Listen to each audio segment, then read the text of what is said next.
Welcome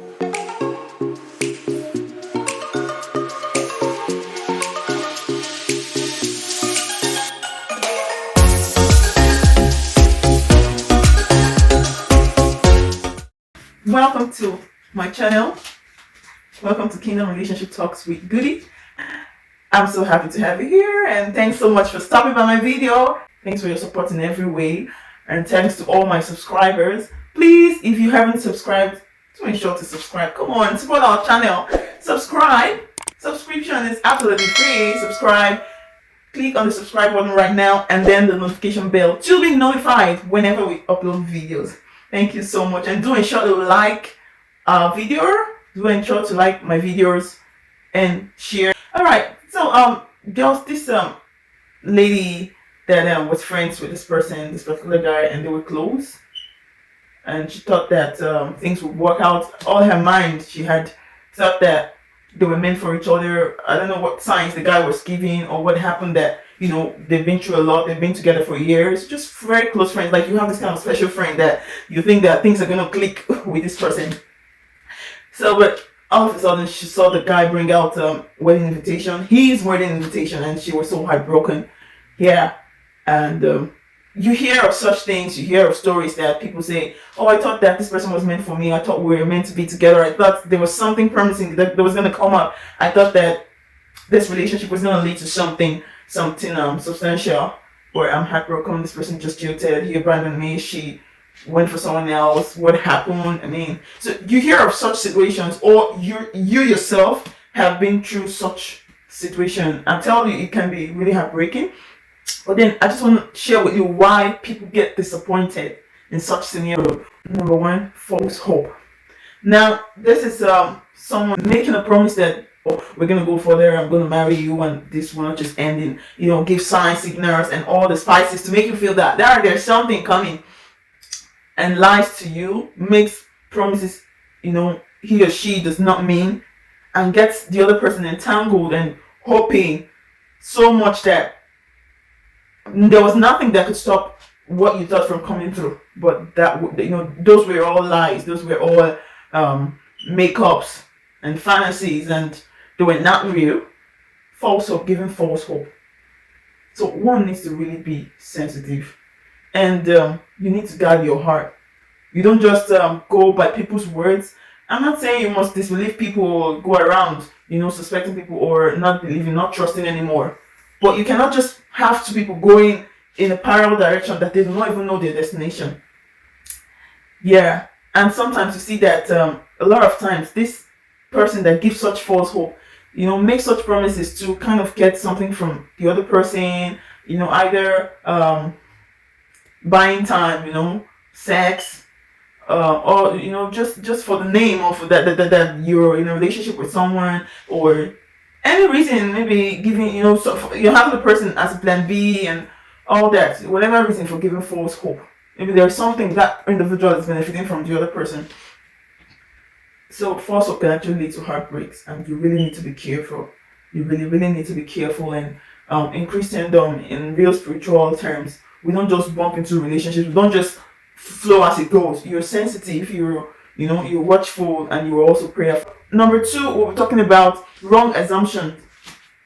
This has to do with assuming that someone has plans for you, someone has you in his or her mind, someone wants more from you, and you're ready to go in with that person. So sometimes someone is nice to you, someone smiles to you, you guys are just good friends, and in your heart you're already thinking, oh, I think we'll be good. Like, you're already assuming this guy has not said, hello, I want to marry you, and you have already assumed. I love you with the love of God. It's not I want to marry you. Even someone telling you I love you just like that, without no commitment, without any commitment, without no seriousness, without doing things the right way, it's not real. It's not. So there was this lady that had this young man as friends, and they were so close that she had felt that they were going to marry and all that. She was just assuming, and she would talk about it. She would, say it out to someone else, and oh, I'm gonna get married, I'm gonna, all her hope was that she was gonna get in with this particular person. But on the other hand, the young man was like, I can't see myself coming down to marry you, I cannot marry you, I don't like this about you, I don't like that. And they did not curtail that relationship. She kept, she kept assuming that things will work out. Do you know they went as far as having sex, and everything got messed up in that relationship? So you don't want to wrongly assume. Now, it went so far in that story, but sometimes you allow yourself to be carried away by emotions. Someone has not said anything to you, someone was just nice to you, or just one word someone said, just a light promise someone made to you, and you are just so overwhelmed, you're just so, basking in the referral of your feelings. Do not assume wrongly. Everything, has a process, a pattern, a procedure.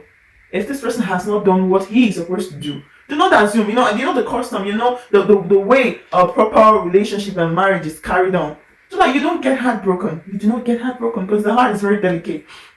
So wrong assumptions, assuming wrongly, giving meaning to everything that happens. Someone buys you lunch, oh, this person must love me. Someone does this for you, oh, this person must be in love with me.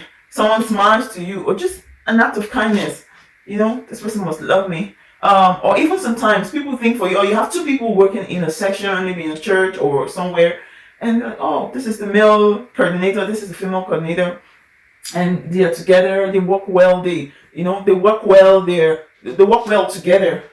And people are like, oh, you guys are good together, and they praise you so much that it gets into your head, and you guys are so close, and you feel that if we could work together here, I think our marriage will be sweet. Like, we'll be able to work together. Hello, marriage is not your fellowship or your church, right? Zeal is not character. Zeal differs from character. You may be seeing the zeal and all that, assuming that, oh, two of you are gonna click, the way you do things together, the way now sometimes you look at some coincidence, oh, the way this thing happened, oh, he's doing this at this time, I'm doing this at that time, I'm eating this, and I called, and he's, please, be very careful.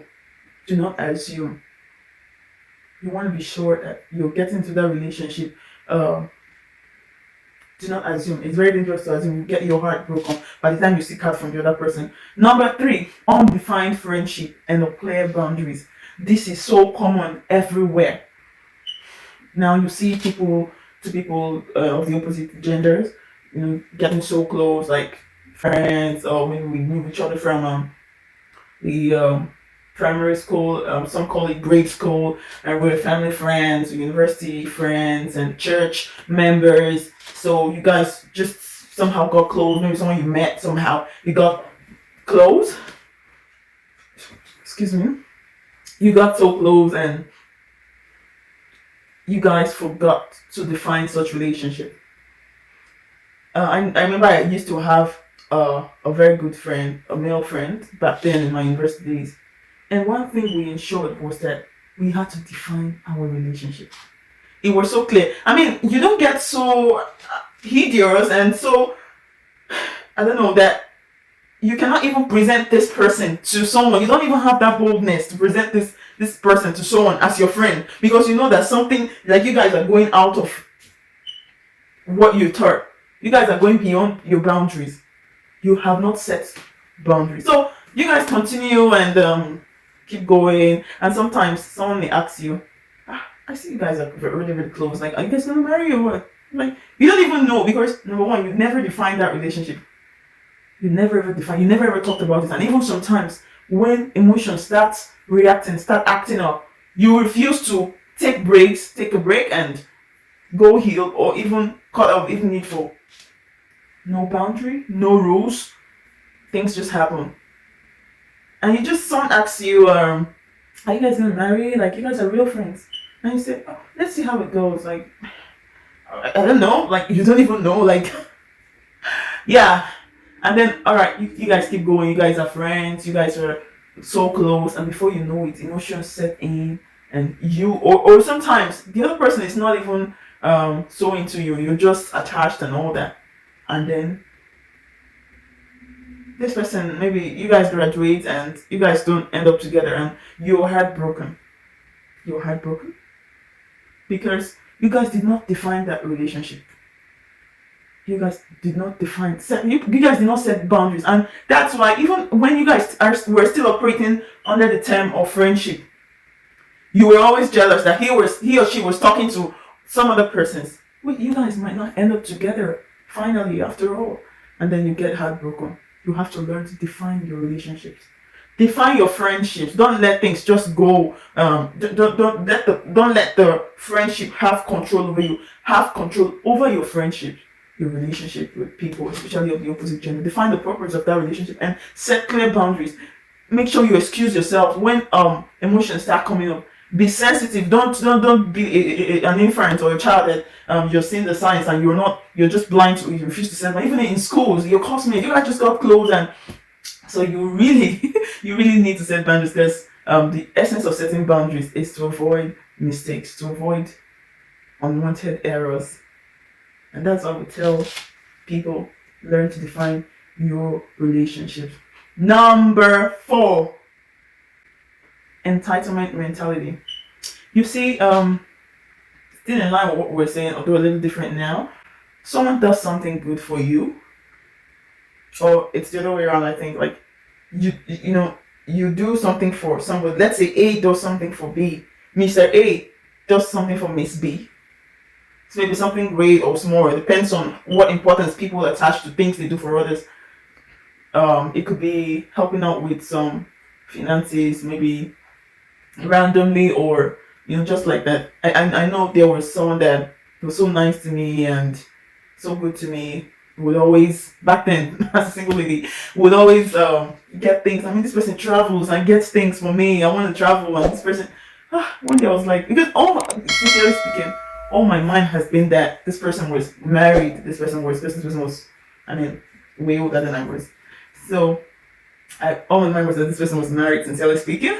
And so one day I asked him, I was like, really, all these things you buy, like you do all these things. I know we've come to be like good friends. I won't say so. I don't know if I should call that a friend, but I saw this person as a father, an elderly person, or I never knew that this person had.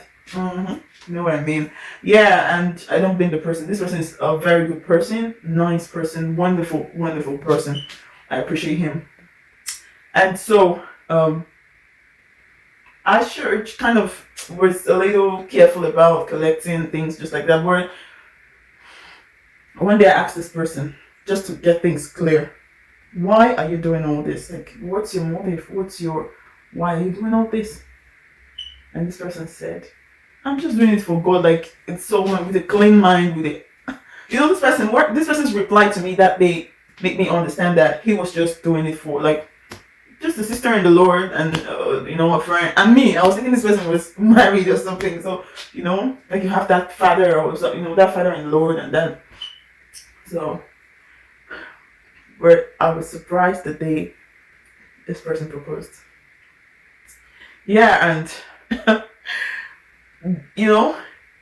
So before I round off with the lessons from that story, because in fact that's a story for another day. Yeah. So, but the thing is that he might have thought that since he had tried to be nice to me, I mean, not like he was buying me the whole world, like he was nice, he could help me out with this, he could, just some little things, that I didn't even attach anything to. This is different from when people intentionally want to sap others, knowing that they were not going to comfort. Sincerely, I had no idea. And when I asked him, it was so clear. So maybe he thought that, maybe he thought that, I stand to be corrected, but maybe he thought that by doing all those things, by being nice, it will now make me, or make him entitled to, marry me, or for me to just accept. But the thing is that there are so many factors to consider when it comes to choosing a life partner. And among all, of course, God did not approve of that relationship.